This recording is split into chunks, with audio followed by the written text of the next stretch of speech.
Hey, salut tout le monde, c'est Matt. Cette semaine, je voulais vous faire un petit vlog parce que ça faisait vraiment longtemps que j'en avais pas fait. Donc, c'est quoi les vlogs en fait? C'est simplement une vidéo faite un petit peu à l'arrache. Généralement, je fais ça quand j'ai envie de vous montrer des petits trucs un petit peu en avant-première. Quand j'ai justement quelques nouveautés en fait que je veux vous annoncer qui vont arriver donc dans les semaines à venir en termes de vidéos de test, d'amélioration que je fais sur la moto. Et donc j'ai pas mal de choses que j'ai réalisées en fait sur la machine. Donc je voulais vous montrer un petit peu tout ça avant justement de vous faire une vraie vidéo. Donc déjà en fait au niveau des changements, il faut savoir que je suis en train de tester donc un nouveau set de bagagerie. Si vous me suivez sur Instagram et Facebook, vous l'avez sûrement vu. Mais de ce fait, je vous montre, je suis en train d'installer donc les nouveaux supports de la marque SW Motec. Donc vous voyez, ce sont les modèles Pro. Et l'intérêt en fait c'est qu'ils viennent simplement se fixer avec des vis quart de tour, donc il y en a comme ça 4, et ça permet de très facilement retirer les supports quand on s'en sert pas. Donc c'est assez sympa je trouve comme concept. Donc là vous voyez j'ai avancé dans l'installation, il me reste plus qu'à mettre les fixations pour pouvoir ensuite justement installer les valises en tant que telles. Donc les valises elles sont là-bas, vous voyez bon ça c'est ce que vous voyez pas d'habitude, c'est un peu mon arrière-cour avec tous mes trucs de test. Donc c'est pour ça que je vous dis que j'ai besoin d'agrandir un petit peu le garage et c'est pour ça que je vais faire mon extension. Mais vous voyez donc les valises elles sont ici. Donc on est sur un modèle asymétrique avec la grosse valise, la petite valise pour que ça aille bien des deux côtés. Et donc je vais installer ça sur la machine et ça va être bien sympa. Donc j'ai hâte en tout cas de vous montrer ça en rendu final en termes de photos. Et puis bien entendu je ferai les essais qui vont bien après. D'ailleurs je sais pas si vous vous souvenez mais dans mon essai des Land Rider, j'avais dit que c'était pas compatible avec les supports pro. Il y en a certains d'entre vous qui m'ont dit que ça l'était. Justement, je vais pouvoir tester et vous faire une vidéo aussi pour pouvoir vous montrer la compatibilité et comment il faut faire pour installer ça. Et dans la même veine que les supports pro de SW Motec, j'ai aussi pu obtenir la platine pour mon top case, mon vénérable top case SW Motec Trax que j'ai depuis oh là là, au moins 3 ans. Il a fait 3 ou 4 motos ce top case, mais il est toujours là, il fonctionne toujours bien. Donc j'étais bien content de pouvoir le remettre. Et donc là en fait les valises que je vais tester, ce sont exactement les valises de cette série là. Moi j'avais pas acheté les valises à l'époque parce que ça me servait pas spécialement. Et vous le savez, moi je suis plutôt dans l'usage de valises semi-rigides ou des valises souples. Mais pour les tests, je trouve ça toujours intéressant de vous fournir des essais sur d'autres types de matériel que j'utilise pas forcément de manière régulière pour du off-road, notamment pour de la route. Donc c'est pour ça que vous aurez mon test de cette gamme Trax ADV, puisque le top case je le connais bien, donc je pourrais aussi vous dire un petit peu ce que ça donne dans la durée au niveau de l'usure, des griffes, ce genre de choses, et aussi vous partager ce qu'on arrive à mettre dans les valises, la place qu'il y a de disponible, le système de fixation, bref, pas mal de choses vous allez voir autour de tout ça. Vraiment, ce système-là, ce qui est sympa, c'est qu'il y a énormément de modularité et de possibilités autour de tout ça, vous verrez. Également, vous voyez ma Tiger, elle est là, elle est presque terminée. En fait, je voudrais vraiment la terminer à 100% avant de vous la montrer.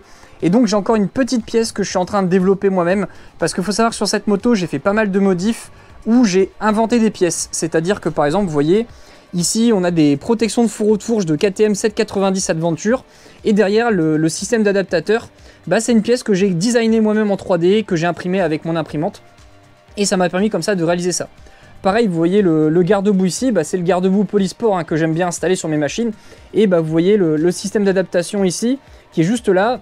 C'est moi qui l'ai designé aussi, j'ai tout développé tout seul. J'ai fait un peu pareil pour ici. Là, pareil, vous voyez les supports pour tester ces éclairages-là. Vous voyez, c'est une pièce que j'ai développée aussi en 3D. Je vais vous montrer un petit peu sur l'ordinateur après. Et donc ça me permet comme ça de réaliser l'essai de ces longues portées ainsi que de celle-ci. Donc c'est pour ça qu'il y a plein de lumière sur la moto parce que je suis en mode un petit peu bande test. Donc c'est pour ça que vous avez à la fois celle-ci, plus les SW Motec qui sont en bas. Mais l'idée c'est qu'une fois que j'ai fini de tester celle-ci, elles vont être retirées de la machine et elles vont basculer sur mon Ford Ranger. Parce que justement je voudrais mettre un éclairage additionnel dessus. Et je me suis dit c'est l'occasion aussi d'essayer sur une voiture. Donc vous voyez, là c'est pour ça qu'il y a énormément de choses, mais je vous dis ça éclaire pas mal. Donc ce test là je vais vous le sortir début février, donc attendez-vous à voir bientôt un essai de celle-ci. Les Optimus Halo, donc celle-là ça va sortir plutôt début mars, donc pour ceux qui seraient intéressés sur ce modèle-ci. Et ça c'est un modèle que j'ai acheté à titre personnel, donc c'est une barre de la marque Osram. Donc pareil j'ai mis ça parce que c'est pour boucher le trou, puisque quand vous retirez le nez, normalement il est à cette hauteur-là. Et donc forcément avec mon système je pouvais pas me mettre aussi haut et donc j'ai dû combler le trou. Et là vous voyez justement il y a un gros trou et je suis pas très fan. Donc je suis en train de designer en fait tout ça en 3D pour pouvoir l'imprimer. Donc là j'en suis à un modèle qui est en train de s'imprimer là justement. Donc vous voyez c'est mon imprimante 3D, c'est une Ender 3. Donc je vous mettrai les liens en descriptif si ça vous intéresse. Donc c'est des liens sur Amazon avec du filament, donc c'est du PLA+. Donc l'intérêt de ce filament c'est que justement il est capable de résister aux UV. Donc c'est un filament qu'on peut utiliser pour de l'usage sur du développement de produits, du développement d'éléments en plastique. Il faut bien entendu mettre une certaine épaisseur pour que ça fonctionne bien.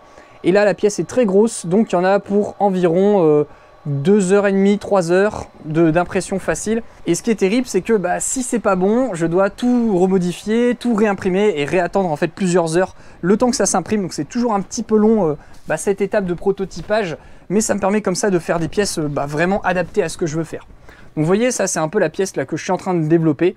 Donc si je vous montre un petit peu en fait à quoi ça ressemble. Donc vous voyez en fait ici là, le trou qu'il y a ici, c'est l'espace où il y aura la longue portée OSRAM. Et donc là c'est que la moitié parce que j'ai encore pour l'instant prototypé qu'une première partie. Et donc vous voyez, l'idée c'est que sur le côté ça vienne boucher cette zone et que ça crée comme ça un espèce de carénage, puisque ça ce sera imprimé en noir.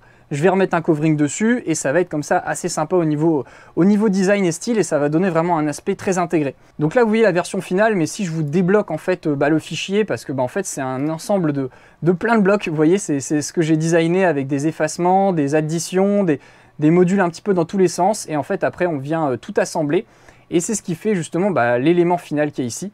Donc vous voyez il y a tous les petits détails avec le système pour pouvoir venir mettre mon écrou qui est ici, l'emplacement pour mettre la vis, parce que j'ai pensé les systèmes pour que ça se fixe bien proprement et que ce soit solide dans le temps.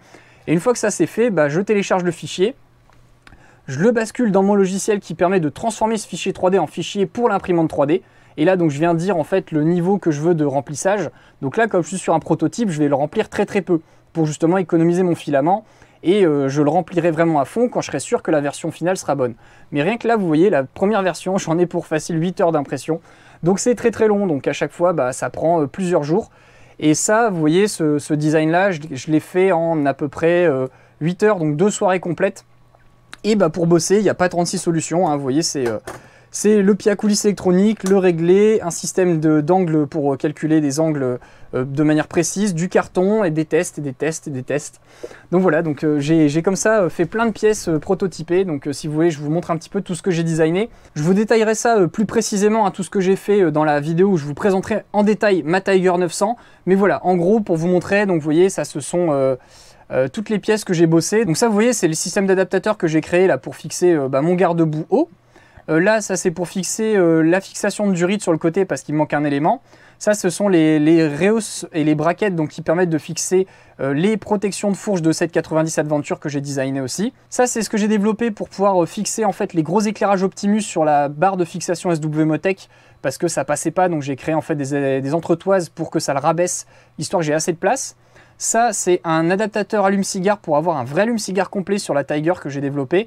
Ça me permet comme ça de virer l'adaptateur mini-DIN et d'avoir un vrai port allume-cigare qui va bien.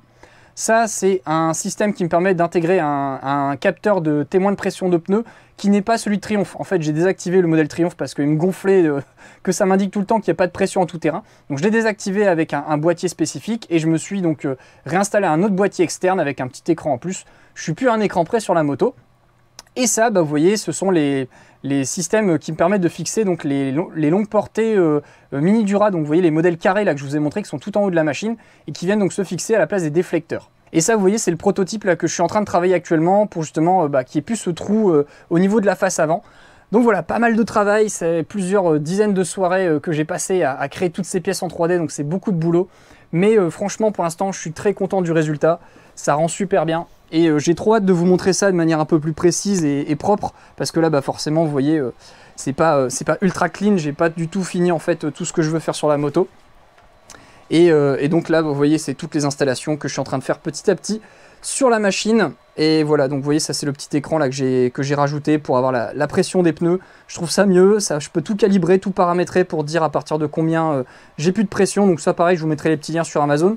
Ce support là, vous l'avez vu justement dans ma vidéo là, de sortie tout terrain un peu boueuse, même beaucoup boueuse. C'est le support Shape Earth, donc je suis en train de le tester. Donc vous voyez la particularité de ce support, c'est qu'il est aimanté, donc il se fixe super facilement. Il résiste jusqu'à 250 km/h je crois de vitesse de pointe. Je vous préviens, je ne vais pas tester les 250 km/h, mais au moins c'est rassurant sur la solidité. Et ce qui est sympa avec celui-là, c'est qu'il n'est pas très cher, il est à 30 €. Donc voilà, je le teste parce que je pense que ça pourrait intéresser pas mal de monde qui justement cherche un support pour un usage peut-être moins intensif ou avec un système de charge comme j'ai pu avoir sur le Ubica. Également au passage, j'en profite parce que j'ai régulièrement des questions sur cet ensemble Klim Badlands Pro. Alors cet ensemble-là, sachez que je l'ai acheté avec mes sous. C'est pas du tout un truc qu'on m'a fourni en test. Ça fait plusieurs années que j'ai économisé en fait pour m'acheter ça parce que j'en rêvais en fait de pouvoir m'acheter ça. Klim, ils fournissent pas de matériel de test, mais c'est pas grave, je voulais vraiment l'acheter pour moi à titre personnel comme ça. J'ai pas forcément de calendrier à respecter pour pouvoir sortir un essai parce que forcément quand une marque me fournit un matériel, faut que je m'engage pour sortir un essai au bout d'un certain temps. Là, j'ai pas du tout d'engagement, donc je pense que je vais vous sortir un test d'ici peut-être 4, 5, 6 mois, le temps de l'essayer un petit peu en détail. Mais voilà, vous affolez pas, je vais pas sortir rapidement un essai là-dessus parce que voilà, c'est du matos que j'ai acheté à titre perso.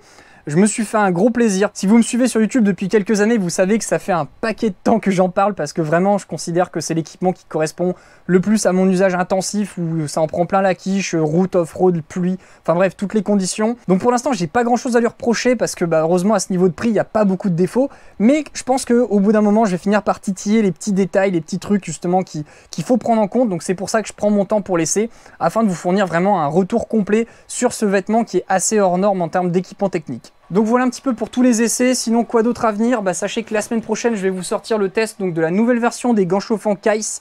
Donc les modèles 701, il y a eu quelques améliorations sympas. Donc je vais vous présenter ça et je vous montrerai aussi donc, les évolutions sur la veste Kais. Il y a aussi quelques petits changements.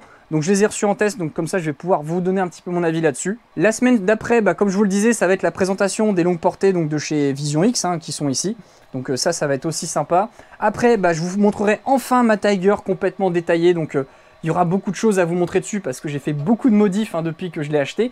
Mais je pense que ça va vous intéresser et vous inspirer peut-être pour faire un petit truc comme ça de temps en temps. Le but, c'est pas forcément de refaire tout ce que j'ai fait. Ma moto, c'est vraiment un laboratoire de test. Donc j'aime bien installer plein de trucs, essayer plein de choses. Et clairement, ça sert pas forcément à tout le monde. Mais j'ai hâte en tout cas de vous en parler parce que j'ai beaucoup de questions régulièrement en message privé sur Instagram, Facebook ou alors sur Tipeee. Donc justement, ce sera l'occasion de vous présenter tout ça. Bon voilà, c'est tout ce que j'avais à vous partager pour ce court vlog concernant donc, les évolutions sur les tests de matériel, les évolutions sur la moto. Vous voyez, il y a beaucoup de choses qui se passent, donc c'est pour ça que j'ai pas sorti là de test ce week-end parce que j'ai voulu absolument avancer sur cette modélisation 3D de cette zone-là. Et forcément, comme j'ai pas toujours le temps, des fois je suis obligé de faire des choix. Donc c'est pour ça que je voulais vous expliquer pourquoi il n'y avait pas de vidéo cette semaine. J'espère en tout cas que ce vlog vous a plu. Si c'est le cas, n'hésitez pas à mettre un petit pouce vers le haut, ça fait toujours plaisir. N'hésitez pas aussi dans les commentaires à me dire si vous aimez bien un petit peu ce genre de vidéo backstage comme ça, pour que vous puissiez voir un petit peu ce qui se passe de temps en temps sur l'avancée de ce que je fais sur la moto, sur les tests à venir. N'hésitez pas à me dire dans les commentaires si ça vous intéresse pour que j'en fasse dans ces cas-là un peu plus régulièrement. Sachant que si je dis régulièrement, ce ne sera pas tous les mois, ce sera peut-être une fois tous les 2 mois ou tous les 3 mois par exemple. Bref, sur ce, je vous en dis pas plus, je vais retourner bosser sur mes modélisations 3D, je vais attendre que ces petites impressions avancent et se terminent pour pouvoir voir un petit peu ce que ça donne au niveau du rendu des pièces. Et moi je vous dis à la semaine prochaine pour une nouvelle vidéo. Salut! Et pour ceux qui sont restés jusqu'au bout de la vidéo, merci à vous d'être toujours là, je vous propose un bonus, comme ça vous êtes les seuls à le savoir. Donc vous voyez, j'ai reçu l'échappement Akrapovic Special Tiger 900. Donc je vais le tester, je vais le monter sur la moto, ça va être à mon avis assez cool au niveau du son, au niveau du look et surtout au niveau du poids. Moi c'est ce qui m'intéresse le plus, c'est le gain de poids. J'ai aussi donc le haro, donc j'ai 2 pots d'échappement à tester. C'est la première fois de ma vie que ça m'arrive, j'avais jamais eu 2 pots. Celui-là c'était Triumph qui me l'avait fourni. Et celui-là je l'ai eu parce qu'en fait SW Motech propose un pack où ils vendent à la fois l'échappement avec les valises, moyennant une remise assez importante sur l'échappement. Donc voilà, l'idée c'était de pouvoir vous montrer comme ça le test de l'échappement, voir ce qu'il vaut, et le test des valises, voir ce qu'elles valent. Comme ça, si le pack vous intéresse, vous pouvez comme ça l'acheter potentiellement sur le site de SW Motech. Et pour vous faire un son qui déboîte, un truc vraiment de qualité, j'ai réinvesti dans du matériel, j'ai racheté donc un enregistreur externe qui est le Zoom H1N, donc c'est l'entrée de gamme chez eux, mais pour ce que je fais ce sera bien suffisant et ça me permettra comme ça de vous faire un super test son de l'échappement d'origine versus le nouvel échappement, comparaison de poids, bref des trucs bien détaillés sur l'échappement Akrapovic et l'échappement Haro. Donc celui-là, normalement ce week-end je m'occupe de vous installer tout ça. Allez, cette fois-ci je vous laisse vraiment et je vous dis à bientôt, salut!